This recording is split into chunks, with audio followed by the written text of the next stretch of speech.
ایک بیمار آدمی کو اسپتال میں جس طرح رکھا جانا ضروری ہے، آپ اس کو دوائیں بتلا دیں، آپ دوائیں لکھ کر بھیج دیں، آپ کتاب چھاپ دیں دواؤں کی اور امراض کی، اس سے لوگوں کا علاج نہیں ہوگا جب تک وہ علاج کے ماحول میں نہیں رہیں گے۔ آپ اس بات پر توجہ دیجیے، میں کتنی اہم بات عرض کر رہا ہوں۔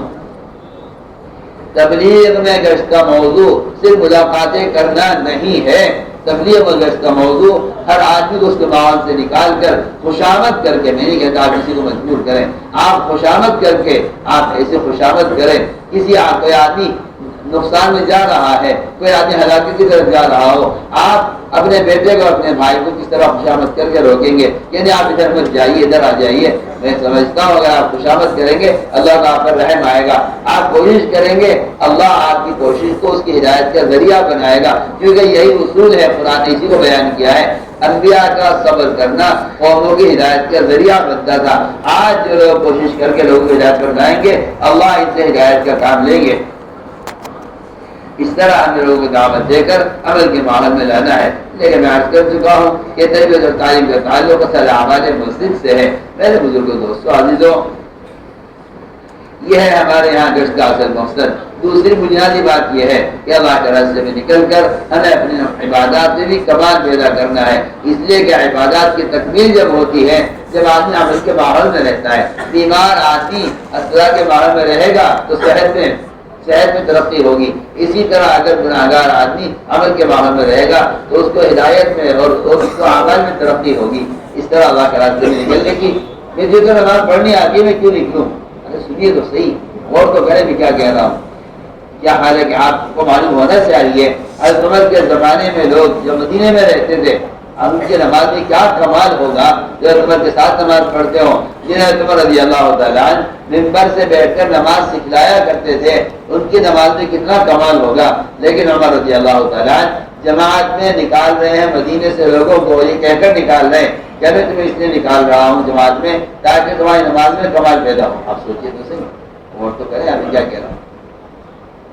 ہمیں سے ہر آدمی کو نکلنے کی ضرورت اس لیے نہیں ہے کہ اس کو نماز پڑھنی نہیں آتی، نکلنے کی ضرورت اس لیے ہے کہ دنیا کے مشاغل کی وجہ سے لمبی لمبی نمازیں پڑھنے کی عادت نہیں رہی، تہجد کی عادت نہیں رہی، اشراق، چاش، توابین ان کے پڑھنے کا مزاج نہیں رہا۔ ہم اللہ کے راستے میں نکلنا چاہتے ہیں تاکہ وہ اسباب جو ہمیں دنیا میں مشغول کیے ہوئے ہیں ہم انہیں پوری طرح چھوڑ کر اللہ کے راستے میں رہیں، تاکہ اس ماحول میں رہ کر لمبی لمبی نمازیں پڑھنے کی مشق ہو جائے، لمبے لمبے سجدے کرنے کی مشق ہو جائے۔ یہاں دکان مکان بیوی بچے کارخانہ ملازمت کوئی بھی میرے ساتھ نہیں ہے، جب 24 گھنٹے عمل کے ماحول میں رہے گا تو اس سے عمل میں کمال پیدا ہوگا۔ بس یہ نکلنے کی غرض ہے، قرآن کے قول سے نقل کر رہا ہوں، ابھی تو سے نہیں کہہ رہا ہوں۔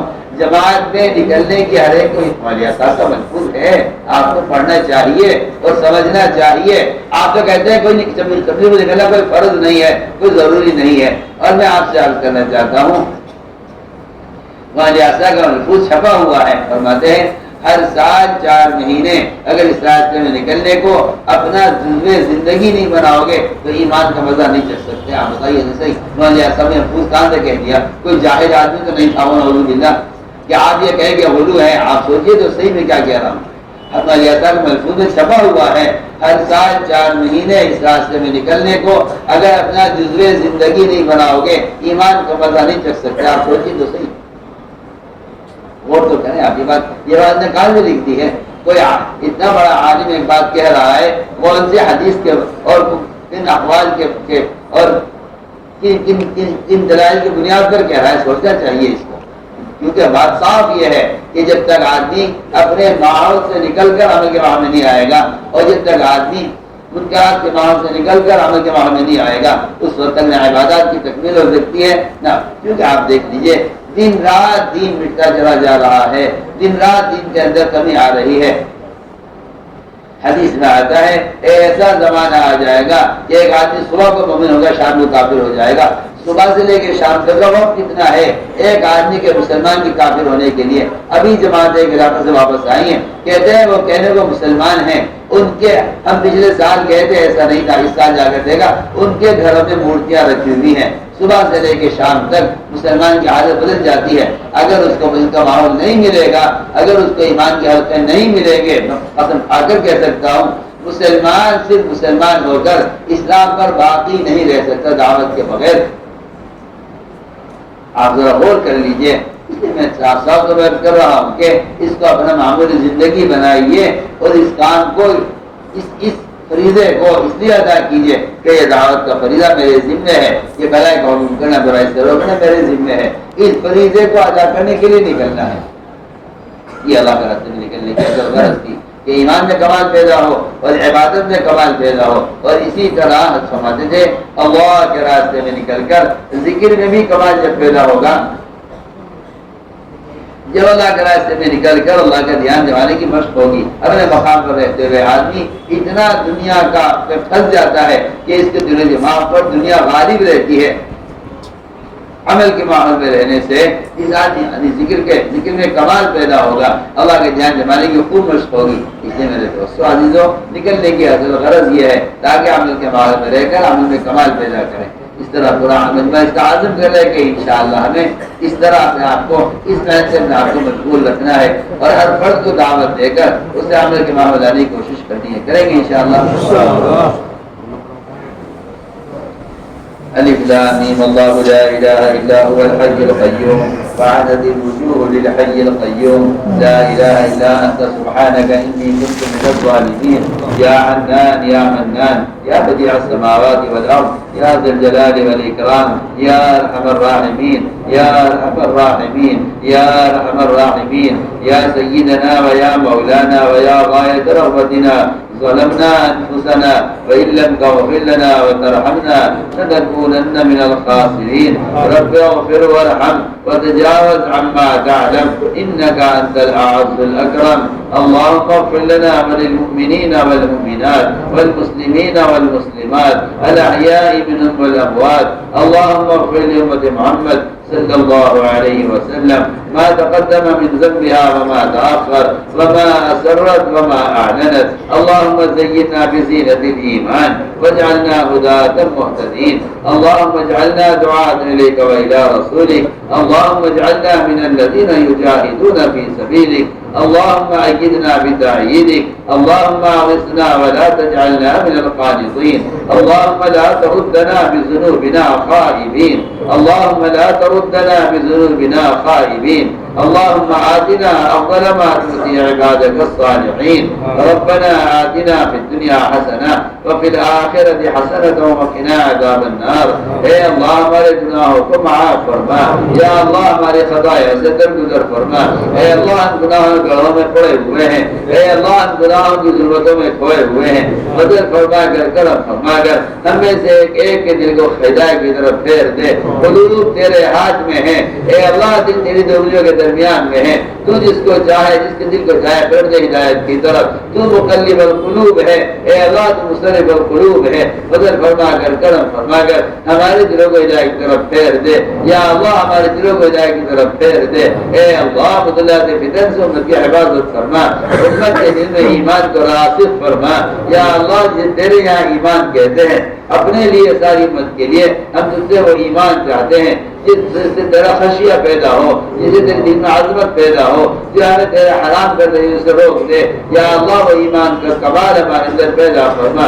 اے اللہ صفات ایمانی ہمارے اندر پیدا فرما. تقویٰ اور طہارت، زہد و عبادت، صبر و قناعت ہم کو نصیب فرما. اے اللہ اپنی ذات کے ساتھ تعلق نصیب فرما. اے اللہ اپنے ماسوا کے حوالے نہ فرما. ہمیں اپنی ذات کا قرب نصیب فرما. عبادات کا شوق ہمارے دلوں میں پیدا فرما. اپنے ذکر پر اور شکر پر، حسن تلاوت پر، حسن عبادت پر، اور اے اللہ قیام لیل پر ہماری مدد فرما. لمبی لمبی نمازیں پڑھنے، اپنے سامنے دیر تک کھڑے رہنے کا شوق پیدا فرما.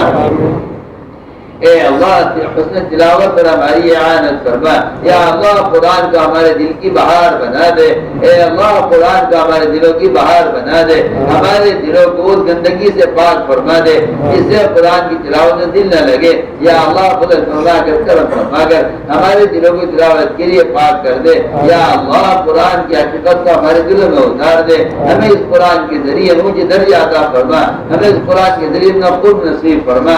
ہمیں اس قرآن کے ذریعے ذریعے ہدایت نصیب فرما، اس کے انوارات اس کے برکات سے منور فرما۔ یا اللہ جتنے وعدے تم نے امت سے اسماعیل مبارک میں کیے ہیں، رحمتوں کے، مغفرت کے اور جہنم سے آزادی کے، فضل فرما کر، کرم فرما کر اپنے وعدوں کو امت کے لیے پورا فرما۔ ہمیں اپنے فضل سے ان وعدوں کے پورا ہونے کے اعمال پر ثابت قدم فرما۔ اے اللہ ہماری غفلتوں کو دور فرما، ہمیں اپنی ذات کے ساتھ ذاتی تعلق نصیب فرما۔ یا اللہ امت کے تمام طبقات کو دعوت پر مجتمع فرما، ایک ایک فرد امت کو اپنے دین کا داعی بنا دے، امت کے دلوں میں دین کے مٹنے کا غم پیدا فرما، امت کی صلاحیتوں کو دین پر لگا دے۔ اے اللہ دنیا دنیا کی محبت دلوں سے نکال کر آخرت کا فکر امت کے دلوں میں پیدا فرما۔ یا اللہ یہ رمضان کا عشرہ یہ تیری طرف سے مغفرت کا عشرہ ہے اور یہ بھی ختم ہونے کو ہے، فضل فرما کر، کرم فرما کر۔ اے اللہ ہمارے ماں باپ کی مغفرت فرما، ہمارے اعزاء اقارب کی مغفرت فرما، ہمارے اساتذہ تلامذہ کی مغفرت فرما، ہمارے مشایخ بزرگان دین کی مغفرت فرما، پوری امت کی مغفرت فرما، موجبات مغفرت کی توفیق نصیب فرما۔ یا اللہ اس ماہ مبارک میں جتنی خیریں تم نے امت کو دینے کا وعدہ کیا ہے ہمیں خیروں سے محروم نہ فرما۔ اے اللہ محروم میں شامل نہ فرما، فضل فرما کر، کرم فرما کر۔ یا اللہ مقبول بندوں میں ہمیں شامل فرما، صفات قبولیت سے ہمیں آراستہ فرما۔